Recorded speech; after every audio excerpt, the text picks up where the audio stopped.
Hello বন্ধুরা, শুভ নীল ষষ্ঠী। তো শুভ নীল ষষ্ঠীতে দেখো আমি এখানে আকন্দ ফুলে মালা কেটে নিচ্ছি বাবা মহাদেবকে দেবো বলে। তো বাবা মহাদেবকে এখন স্নান করানোর জন্য আমি এখানে পঞ্চামৃত করে নিচ্ছি। দুধ, দই, ঘি, মধু, চিনি, এখানে সামান্য কর্পূর দিয়ে স্নান করে নিচ্ছি বাবা মহাদেবকে।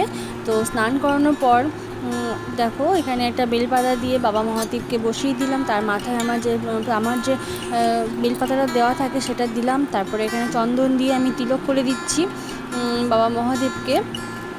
তারপরে যে মালাটা গেঁথেছিলাম সেই মালাটা আবার পরিয়ে দিচ্ছি।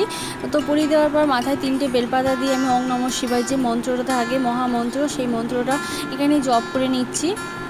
তো তারপরে আমি সমস্ত রকমের মানে আকন্দ ফুল, নীলকণ্ঠ ফুল, আরও সাদা বিভিন্ন রকমের ফুল দিয়ে বাবা মহাদেবকে আমি পুজো করে নিচ্ছি। তো ওখানে দেখো কৃষ্ণকালী মাও আছে, সেখানেও মাকেও আমি পুজো করে নিচ্ছি নীলকণ্ঠ ফুল দিয়ে, আকন্দ ফুল দিয়ে, সাদা ফুল দিয়ে। এদিকে তারা মাও আছে, ওখানে লক্ষ্মী গণেশ আছে।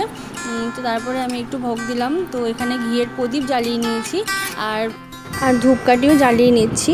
তো প্রথমে প্রদীপ দিয়ে তারপরে ধূপকাঠি দিয়ে বাবা মহাদেবকে আরতি করে নিলাম। তারপরে সমস্ত ঠাকুরগুলোকে তোমাদেরকে একবার দেখিয়ে দিলাম। আর এখানে বাবা মহাদেবের সামনে বাতি জ্বালিয়ে আমি আমার নীল ষষ্ঠী পুজো সম্পূর্ণ করলাম। আমার ভিডিও যদি তোমাদের ভালো লেগে থাকে লাইক, শেয়ার আর কমেন্ট করতে ভুলতে